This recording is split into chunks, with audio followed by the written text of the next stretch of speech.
Sadly, this is one of the most painful stories you will hear today. A story so heartbreaking that it will surely make your blood boil. In a quiet remote village in Imo State, Nigeria, a 16-year-old girl named Chisom lived with her mother and her supposedly stepfather. Life had not been kind to her. She had lost her biological father at a very young age of 7. Her mom, who couldn't train 3 children alone, she moved in with a man who is yet to pay her bride price till date. But of course, they are still living together. Chisom's stepfather never liked her. Not for anything. Everything she did wasn't pleasant in his eyes. The reason why he hated her was yet unknown. But rumor has it that he once tried to befriend Chisom, but Chisom refused. Maybe I guess that was the reason. But of course, like I said, it is yet unknown. The family was very poor. Too poor to afford her school fees. Too poor to give her the life she desired. And considering that she was about to write WAEC, an O-level exam, Chisom needed money. Chisom, desperate to lighten the body on his mother, she started doing house chores for wealthier families in the village. She would wash clothes, scrub floors, clean dishes, run errands, and even pick firewood for whosoever needed her services.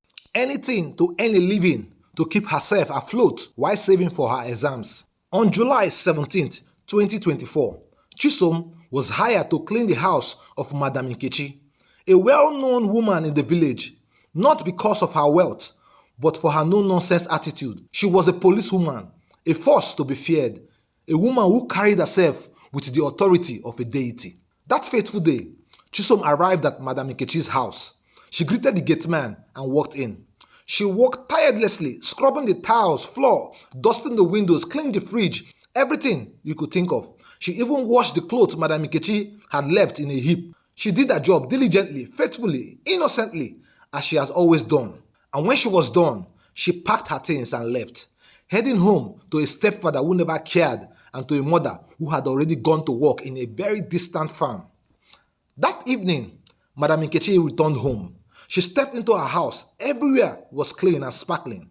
Chisom had done a good job, but something was about to happen that would change her life forever. When Madam Nkechi entered her bedroom, she opened her drawer, her eyes widened in shock. A $100 note that was given to her by one of her politician friends was missing.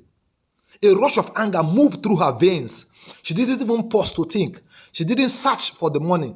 She didn't even question her own family. No, she immediately concluded that it was Chisom that stole the money.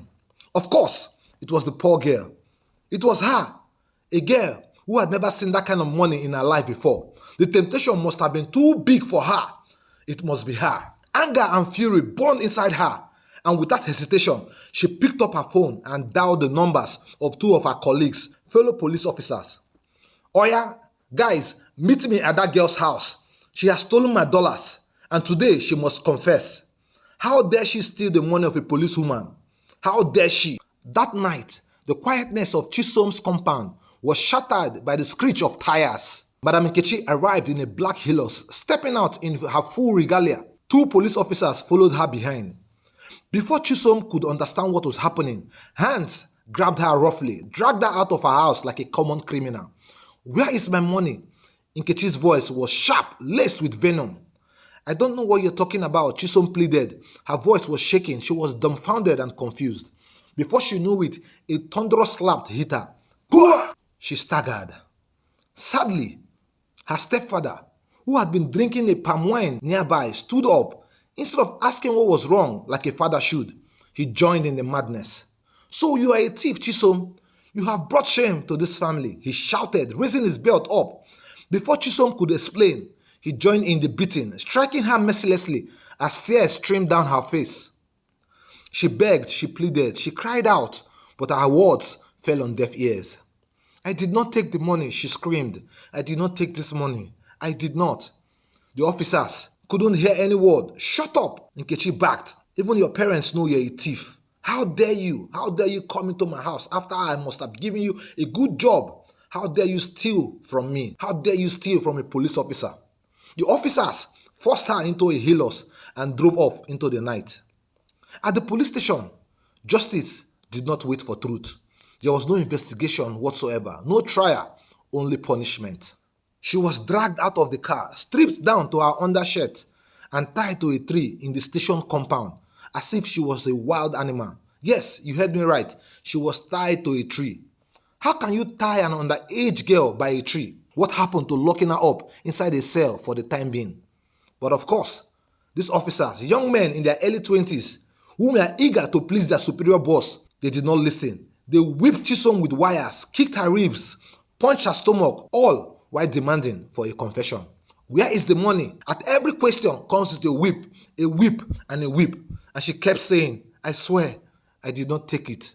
I did not take your money. They beat her until her skin tore open, until she could not fight back.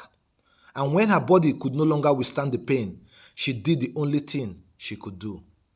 She lied. She lied and admitted that she took it. I took it. Yes, I took it. Please stop. Then they stopped. And they asked, where is the money? But of course, she couldn't provide what she didn't have. She didn't have the money, but she needed them to stop. The pain was unbearable.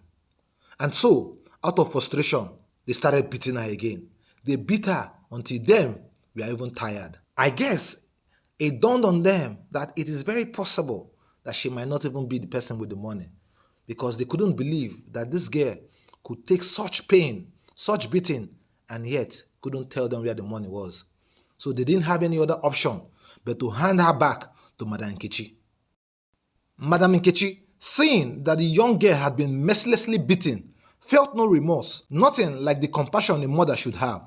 She left Chisom in the police station overnight, ignoring her cries of pain and the severity of her injuries. Rather than taking her to the hospital, she heartlessly delivered her to her parents the next morning. Chisom's mother was in shock when she saw her daughter's body bruised and battered. But she dared not challenge Madam Nkechi. Everyone in the village feared her. When she asked what happened to her, Madam Nkechi coldly dismissed the injuries, claiming that an evil spirit had attacked Chisom and that she needed cleansing. Without hesitation, she directed the family to a spiritual home for deliverance. Desperate to save her child, Chisom's mother did as she was told, carrying her daughter to the spiritual home. But before she could arrive, Chisom had already breathed her last. The pain was unbearable. Finally, Chisom's mother summoned all the courage she could and went to the village head to report the case. The village head, with some villagers, made an official report and investigations began. Shockingly, the truth soon came to light. The missing $100 bill had never been lost. It had been stolen by none other than Madam Nkechi's son. Yes, his son. So Chisom had suffered, bled, and died for a crime she never committed. The villagers cried out for justice, demanding that Madam Nkechi and the officers who had brutalized the girl be held accountable. The DPO assured them that justice would be served. But in the end, all that happened was a quiet transfer. Madam Nkechi and the two officers were simply relocated to another village, free to continue their cruelty elsewhere. Chisom's mother, once full of life, now carried a weight so heavy that even the strongest words of comfort could not lift it. She had lost her daughter, not to sickness, not to an accident, but to the cruelty of those who should have protected her. And worst of all, the ones responsible walked free. Chisom's mother still wakes up at night, haunted by the image of her daughter's battered body, by the words Madam Nkechi spoke without a trace of guilt. Evil spirits attacked her, but the only evil spirit that night wore human faces. This is not just Chisom's story. It is the story of many others who suffer in silence, whose cries go unheard. Today, it is Chisom. Tomorrow, it could be another innocent soul. We cannot remain silent. We cannot allow injustice to continue unchecked. If we do, then we are no different from those who stood by and let it happen. Justice for Chisom is justice for every child who has suffered at the hands of those with power. Speak up, demand accountability, because until justice is served, Chisom will never truly rest in peace. This is Truth Uncovered Africa.